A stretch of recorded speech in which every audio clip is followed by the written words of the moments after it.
तो सुखदेव महाराज परीक्षित को बता रहे हैं कहाँ कहाँ झूठ बोला जाए तो पाप नहीं लगता। ये भागवत जी नहीं कह रही हैं, ये तो गुरु शुक्राचार्य जी महाराज अपने शिष्य के धन को बचाने के लिए कह रहे हैं। स्त्री सो नर्म विवाहिच प्रत्यर्थे प्राण संकटे गौ ब्राह्मणान ते हिंसाया नानृतम स्याज गोप्सितम।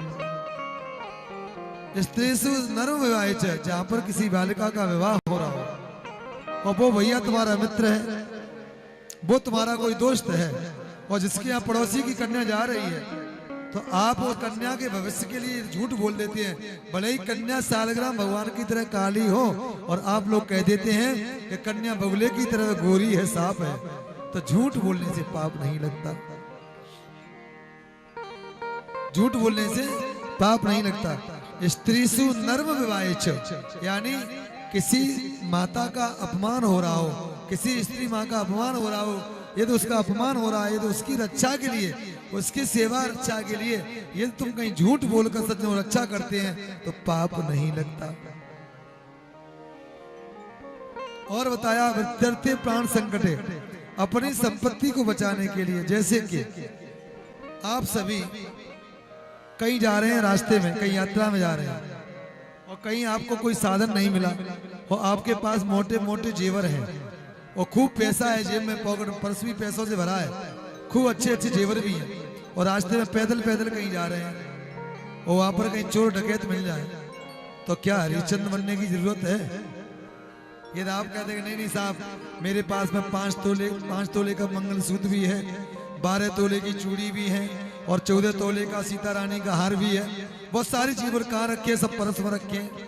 परस में लोग कहते तो चाबी ये लो, तो क्या हो सकता है ऐसा?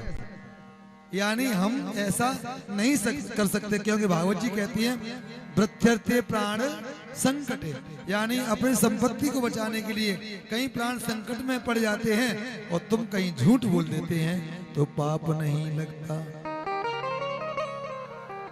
अब कुछ माता बहनें महापुरुष विचार कर रहे हैं महाराज आज अब आपने बहुत बढ़िया कथा सुना दी, इसी बात के लिए तो रोना था। हम यही सोच रहे थे झूठ बोलने से कहीं पाप लगता है कि नहीं लगता है, ये तो कन्फर्म हो गया कथा में कि झूठ बोलने से पाप नहीं लगता।